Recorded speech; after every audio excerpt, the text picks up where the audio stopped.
I am Muhammad Suluddin and I will briefly explain the episode of The Office, episode 2. In the beginning of the plot, Michael was forwarding a funny video to his coworker. Then Dwight offered him another video showing an animal having an intercourse. So Michael forwarded it to his coworker thinking it was funny. He also used some vulgar words on his coworker by saying the word boner to Phyllis. Then the whole office was shocked by the news of the CFO was fired due to sexual harassment in the office. When Michael HR wished to perform a short meeting to explain the company policy on sexual harassment, Michael jokingly said that the HR will have a mutiny because of the seminar.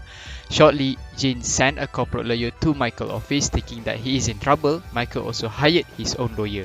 In this episode, we will discuss on the interpersonal conflict demonstrated by sexual harassment shown by Michael to his coworker, and second, the lack of Michael integrity in his company by hiring his own lawyer. So now let us go through on how this organizational behavior related issue found in the episode affect the employees at the workplace. This is all about interpersonal conflict, which refer to any type of conflict involving two or more people.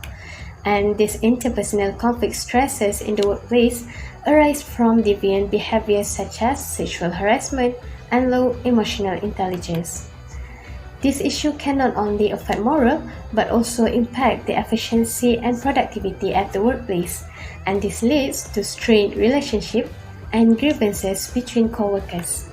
Unfortunately, interpersonal conflict is a common occurrence in organizations due to different personalities that must mesh.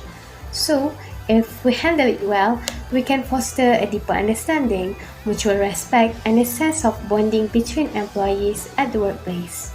How can the employer prevent sexual harassment? The key to prevent sexual harassment is for the employer and management to make it clear to every employee and workplace participant that sexual harassment is unacceptable in the workplace. This can be done by developing a clear sexual harassment policy, communicating it to each workplace participant. In addition, it is important that appropriate behavior to be formed by management throughout the workplace. There are 5 steps to prevent sexual harassment. Step 1. Getting high-level management support. Obtain high-level from the chief executive officer and senior management for implementing a strategy to address sexual harassment. Step 2. Writing and implementing sexual harassment policy. Step 3. Providing the training and information on sexual harassment to all staff and management. This training should be behaviorally based, which means it should increase knowledge and understanding of specific behavior that may amount to sexual harassment under the sex discrimination. Step 4. Encouragement of appropriate conduct by manager. Line managers should understand the need of model appropriate standard of professional conduct all the time. Step 5. Creating the positive workplace environment. It is recommended that medium and large employers undertake regular audits to monitor the incidence of sexual harassment in their workplaces and effectiveness of their complaint procedure. Sexual harassment is an example of interpersonal conflict. Interpersonal conflict is one of the most common workplace stressors. It is important that the behavior, whether it is harassment or conflict, be addressed. Integrity is part of corporate bigger characteristic. Integrity in the workplace comes in many forms, but above all refers to having outstanding character traits and work ethics, including sound judgment, honesty, and dependability. Moreover, the Quran prohibited sexual harassment both physically and non-physically.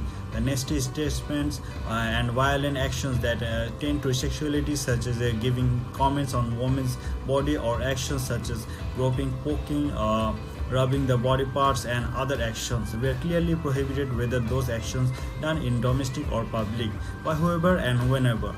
Our Prophet Muhammad said, if someone head among you is stabbed by the iron needle, it is better you rather than groping a woman who is not your own wife.